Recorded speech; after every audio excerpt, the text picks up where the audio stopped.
नमस्कार दोस्तों आज हम रिव्यू करेंगे जेवर और टप्पल लोकेशन का, जिसका कि नोएडा सेक्टर 150 तक यह बोल करके सेल किया जा रहा है कि जेवर एयरपोर्ट से सेक्टर 150 नोएडा की इतनी डिस्टेंस है और उसकी वजह से यहाँ पर क्या बेनिफिट होने वाले हैं। तो दोस्तों आइए चलते हैं यमुना एक्सप्रेस वे पर। यमुना एक्सप्रेस वे वहाँ से शुरू होता है जहाँ पर नोएडा सेक्टर 150 है, उसके बाद से ग्रेटर नोएडा शुरू हो जाता है और वहाँ से जब हम यमुना एक्सप्रेस वे या हम ताज एक्सप्रेस वे की बात करें तो शुरू होता है जिसे हम कहते हैं यमुना एक्सप्रेस वे या ताज एक्सप्रेस वे, ये सीधा आगरा के लिए जाता है। तो यमुना एक्सप्रेस वे पर आजकल दो लोकेशन कह लीजिए या फिर एक ही लोकेशन कह सकते हैं आप कि जेवर लोकेशन। जेवर लोकेशन बहुत ही फेमस डेस्टिनेशन बना हुआ है इन दिनों, और ये डेस्टिनेशन बना हुआ है, इसके पीछे वजह दो हैं। एक तो है एयरपोर्ट की, यहाँ पर एक इंटरनेशनल एयरपोर्ट आने वाला है, और दूसरी जो वजह है वो वजह है यहाँ पर फिल्म सिटी भी बनने वाली है। तो फिल्म सिटी और एयरपोर्ट की वजह से जेवर और टप्पल, क्योंकि ये पास पास में ही हैं, तो जेवर और टप्पल पर हम ये कहें तो लोकेशन इन दोनों पर एक ऐसी भीड़ या एक ऐसी प्लॉटिंग की भरमार हो चुकी है कि हर व्यक्ति, छोटे मोटे बिल्डर सभी चाहते हैं कि यहाँ पर हम एक छोटा सा एग्रीकल्चर लैंड का टुकड़ा ले लें और उस पर प्लॉटिंग कर दें। वहाँ पर छोटे बड़े हर टाइप के बिल्डर्स आ चुके हैं जो कि वहाँ पर अपने अपने अलग अलग रेट के अकॉर्डिंग प्लॉटिंग कर रहे हैं। इन प्लॉटिंग में प्लॉट लेना कितना सेफ है, पहले तो हम इस बारे में भी बात करेंगे और उस लोकेशन का भी रिव्यू करते हैं। तो यहाँ पर पहले हम यही बात कर लेते हैं कि यहाँ पर प्लॉट लेना सेफ है, ठीक है या नहीं, या मैं कहूँ कि एक लोकल एरिया में प्लॉट लेना जो कि अप्रूव नहीं है वो सेफ होता है कि नहीं। तो सबसे पहली बात तो ये कि वहाँ पर एक सेफ इन्वेस्टमेंट तो नहीं कहते हैं। रीज़न उसका ये होता है क्योंकि वहाँ पे सही मायने में कोई प्लॉट की एक नंबर होता ही नहीं है, अलॉटेड होता ही नहीं है। इसकी प्लॉटिंग ऐसे होती है कि 1 बीघा खेत है मान लेते हैं और उसका खसरा नंबर है 315। तो उस 315 खसरे में 1 बीघे में मान लो 5 प्लॉट, 10 प्लॉट, 6 प्लॉट जितने भी बने, उन प्लॉटिंग की एक मेजरमेंट हो गई, उसको नाप दिया गया कि ये प्लॉट आपका है। लेकिन उस प्लॉट में खसरा नंबर एक ही रहता है कि खसरा नंबर 315 था तो 315 ही रहेगा। 315 में खसरा में से किसी को 100 गज दे दिया, किसी को 500 गज, किसी को 300 गज, किसी को 100 गज, किसी को 50 गज, खसरा नंबर वही रहता है। तो एक्चुअल में आप उस प्लॉट को कभी मार्क नहीं कर सकते हैं कि ये वाला प्लॉट आपका है। ये एक बहुत बड़ी वजह है कि कच्ची कॉलोनी में या हम कहें कि एग्रीकल्चर लैंड में जब भी आप प्लॉट खरीदते हैं तो वहाँ पर ये समझ पाना कि ये एग्जैक्ट प्लॉट आपका है, ये मुश्किल ही नहीं, एक्चुअल में तो नामुमकिन है। वो अलग बात है कि आपको बताया या समझाया कैसे भी जाए। इसके बाद एक ही प्लॉट को 2 या 3 लोगों को बेच भी दिया जाए तो उसकी आप कहीं से कहीं तक यह इंफॉर्मेशन नहीं निकाल सकते हैं। उसका कोई तरीका नहीं होता है कि आप ये इंफॉर्मेशन निकाल सके कि ये प्लॉट किसके नाम पर है। वो सिर्फ खसरा नंबर में 1 बीघे का खेत किसके नाम पर था सिर्फ वो दिखेगा। फिर उसमें एक चीज़ और आती है कि उस 1 बीघे के खेत में से मान लो 5 टुकड़े किए या 10 टुकड़े किए, जो भी टुकड़े किए गए हैं उनका एक दाखिल खारिज होता है। तो दाखिल खारिज में ये आता है कि उस 1 बीघे के खेत में से 5 लोग अगर अलग अलग प्लॉट लिए तो उनका जो पहला एक ऑनर था उसके नाम कट के ये 10 लोगों के नाम दर्ज हो गए, लेकिन उन 10 लोगों का वो प्लॉट कौन सा किसका है ये साबित करना या वो पेपर ये साबित नहीं कर सकता है दाखिल खारिज होने के बावजूद भी कि आखिर आपका प्लॉट कौन सा है। तो ये एक बड़ी समस्या है। फिर भी ये चीज़ें होती हैं, प्लॉटिंग होती है और लोग लेते हैं और आफ्टर ऑल वहाँ पे लोग ले करके रहते भी हैं। ये दिल्ली हो चाहे एनसीआर हो, कहीं पर भी हम देखें तो ये जगह आपको हर जगह मिल जाएगी कि ऐसी जगह प्लॉटिंग हुई और वहाँ पर लोग रहते हैं और वो अपने प्लॉट पर ही रहते हैं। लेकिन गुंजाइश काफ़ी ज़्यादा रहती हैं कि इस टाइप की प्रॉब्लम्स आपको फेस करनी पड़ जाएं। तो इन प्रॉब्लम का सलूशन या समाधान मैं कहूँ कुछ भी नहीं है। या तो आप प्लॉट खरीदेंगे तो समस्याएं होंगी या हो सकती हैं, और अगर आप नहीं खरीदेंगे तो आप उससे वंचित रह सकते हैं कि आपने वो प्लॉट नहीं खरीदा। तो डिपेंड ये आप पे करेगा कि आप वो प्लॉट खरीदें या फिर ना खरीदें। अब हम बात करते हैं, ये आपने देख लिया कि प्लॉट खरीदना वहां पर सेफ होगा कि नहीं होगा। तो ये समस्याएं जो मैंने आपको बताया, ये समस्याएं वहां पर होंगी और हो भी सकती हैं और नहीं भी हो सकती हैं, ये कोई ज़रूरी नहीं है। अब हम जो रिव्यू करते हैं वो इस बारे में कि वहाँ की लोकेशन कितनी अच्छी है और कितनी अच्छी नहीं है। तो दोस्तों, इसके लिए मैं सिर्फ और सिर्फ बहुत छोटी सी एक ही बात बोलूँगा। नोएडा में या ग्रेटर नोएडा में, जो कि अभी ये ग्रेटर नोएडा में आ गया है, नोएडा में भी एक फिल्म सिटी है जिसका नाम है सेक्टर 16A में है।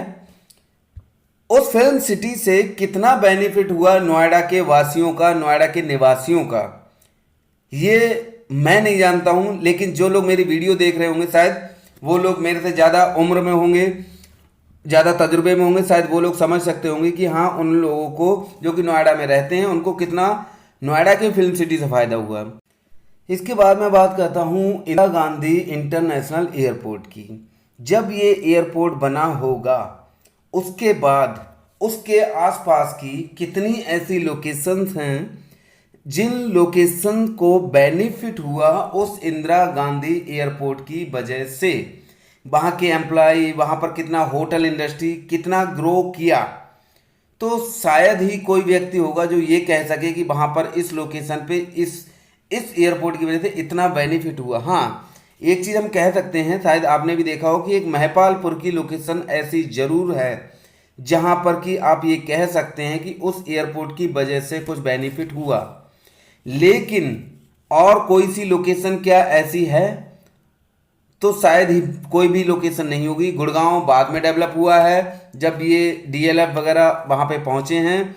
और आसपास की लोकेशन की अगर हम बात करें तो आरके पुरम या पालम की, जो कि पालम एयरपोर्ट ही कहलाता है, इंदिरा गांधी एयरपोर्ट, तो पालम की लोकेशन में भी उस एयरपोर्ट की वजह से कितना डेवलपमेंट, कितना रेट का एप्रिसिएशन, क्या कुछ फर्क पड़ा। शायद एनसीआर के लोग उन लोगों, वहाँ के आसपास के लोकेशन के लोगों को जरूर जानते होंगे, तो वो बहुत अच्छे से समझ पाएंगे कि उन लोगों को कुछ भी बेनिफिट नहीं हुआ सिवाय एक लोकेशन के, कि वो थी महिपालपुर, जो कि बिल्कुल ही उससे सटी हुई थी।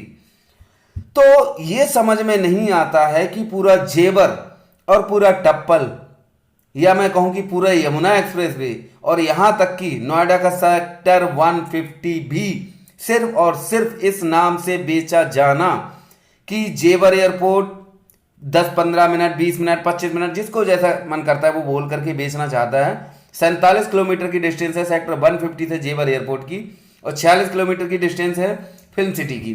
तो दोनों बराबर ही समझ लीजिए। तो क्या 50 किलोमीटर, 45 किलोमीटर की डिस्टेंस पर अगर मैं बात करूं तो सराय काले खां, या मैं ईस्ट दिल्ली की बात करूं तो इंदिरा गांधी एयरपोर्ट का होने की वजह से कितना फ़ायदा हुआ ईस्ट दिल्ली को, या फिर सराय काले खां की लोकेशन को, या निजामुद्दीन को। और अगर मैं बात करूं हयात होटल या कोई 5 स्टार बड़े बड़े होटल, वो इंदिरा गांधी एयरपोर्ट से कम 15 kilometre, 20 kilometre, 25 kilometre, 18 kilometre, 17 kilometre ऐसी डिस्टेंस पर ही बड़े होटल्स बने हुए होंगे। या और मार्केट की अगर मैं बात करूं, नेहरू प्लेस, क्या नेहरू प्लेस या कनॉट प्लेस, बीकाजी कामा पैलेस, क्या ये पहले बने या इंदिरा गांधी एयरपोर्ट पहले बना? इंदिरा गांधी एयरपोर्ट पहले बना होगा, मैं नहीं जानता हूं, लेकिन मैं ये कह सकता हूं कि हाँ वो पहले बना होगा। उसके बाद भी कनॉट प्लेस लोकेशन में ही सारा कमर्शियलाइजेशन क्यों हुआ, चांदनी चौक में ही क्यों हुआ?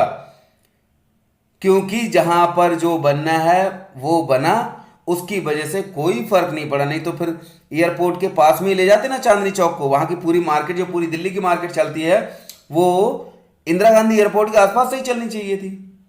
तो ये सिर्फ और सिर्फ भ्रमित करने वाली चीजें हैं। और कुछ भी नहीं है। इसके अलावा वहाँ पर जो प्लॉटिंग की जा रही है 10,000, 8,000, 15,000, 12,000 रुपए गज के रेट में, वो ये बात अलग है कि हाँ प्रॉपर्टी में, या मैं कहूँ कि खास तौर पे लैंड में इन्वेस्टमेंट करना कभी भी बुरा नहीं होता है। क्यों? क्योंकि ज़मीन एक लिमिटेड है और वो रेट उसके बढ़ने ही बढ़ने हैं। वो आप जंगल में भी लेके डाल दोगे तब भी बढ़ेगा, ना कि इसलिए कि यहाँ पर एयरपोर्ट आ रहा है। दूसरी चीज़, जितनी प्लॉटिंग जेवर में हो रही है, ये जेवर की बजाय किसी और लोकेशन में भी इतनी प्लॉटिंग अगर एक साथ करने लग जाए बिल्डर, तो वहाँ पर लोग अगर जाकर के बसने भी लग जाएं और वहाँ पर कोई ऐसी चीज़ आ जाए, इसकी वजह अगर इंडस्ट्री जाती तो शायद ज़्यादा यहाँ पर बेनिफिट हो सकता था। लेकिन एक एयरपोर्ट की वजह से या फिल्म सिटी की वजह से नोएडा और इंदिरा गांधी, नोएडा की फिल्म सिटी और इंदिरा गांधी इंटरनेशनल एयरपोर्ट, ये इस बात के ऑलरेडी गवाह हैं कि इनकी वजह से कितना इनके आसपास की लोकेशन को बेनिफिट हुआ। और अगर इनके आसपास की लोकेशन को कुछ भी बेनिफिट नहीं हुआ है तो ये मैं दावे के साथ कह सकता हूं कि वहां पर भी इससे कोई बेनिफिट नहीं होने वाला है उन इन्वेस्टर्स को जो कि ये सोच करके वहां पर ले रहे हैं। तो अगर आपको लेना ही है तो कहीं इंडस्ट्रीज के आसपास में लेंगे तो वहां पर लोग ज़्यादा रहेंगे। बट एयरपोर्ट का मतलब है वहां पर एयरपोर्ट से उतर के कोई आदमी फ्लाइट से उतरेगा तो वहां रहने के लिए नहीं आएगा, वो वहां से कहीं जाने के लिए आएगा, ना कि रुकने के लिए। और फिल्म सिटी की बात करें तो फिल्म सिटी में कितने लोग वहां आसपास में, हाँ ठीक है कुछ लोग वहां रहेंगे, काम करेंगे, तो उन लोगों के लिए जो जरूरत की जगह, रहने के लिए जगह हम कहें, जरूरत की चीज़ों के लिए कहें, तो वहाँ मार्केट और कुछ रेजिडेंशियल में फ़र्क पड़ेगा। लेकिन इतना फ़र्क नहीं पड़ेगा कि इतनी जनता, इतना इन्वेस्टमेंट, इतने सारे प्लॉट्स, इतने सारे डेवलपर्स जाने के बाद जो वहाँ प्लॉटों की भरमार हो जाएगी, उसके बाद कितने लोग वहाँ पर आकर के बस जाएंगे। तो ये इन्वेस्टमेंट इतना अच्छा, इतना ज़्यादा एप्रिसिएशन कभी नहीं देगा। और यहाँ पर रेट अभी जरूर ये दिखेगा कि बढ़ेगा बढ़ेगा, लेकिन एयरपोर्ट बनने के बाद एक ऐसा पीक टाइम आएगा, उसके बाद इसका रेट बिल्कुल और बिल्कुल डाउन जाने वाला है। क्योंकि सिर्फ और सिर्फ एक ही वजह है कि इतने ज़्यादा डिमांड होगी ही नहीं वहाँ पर, सिवाय इन दो चीज़ों के। और वहाँ पर ऐसा कुछ भी नहीं है जिसके लिए लोग वहाँ पर रहेंगे। और जब लोग रहेंगे ही नहीं तो फिर रेट बढ़ने का मतलब ही नहीं बनता। रेट वहाँ पे बढ़ता है जहाँ पर जनता ज़्यादा होती है, लोग ज़्यादा जहाँ पर रहना शुरू कर देते हैं। दोस्तों ये मेरा रिव्यू था जेवर और टप्पल लोकेशन के लिए, और यही टप्पल के लिए भी लागू होता है कि वहाँ पर भी ऐसा कुछ भी नहीं होने वाला है कि आप अप्रिसिएशन की बहुत ज़्यादा उम्मीद कर बैठे हों। तो दोस्तों अगर आपको मेरी वीडियो अच्छी लगी हो तो इसको लाइक करना, कमेंट्स करके जरूर बताना आपको वीडियो कैसी लगी। Thank you very much for watching my video को आगे शेयर जरूर कर देना ताकि आगे और भी लोगों को ये इन्फॉर्मेशन मिल सके। Thank you.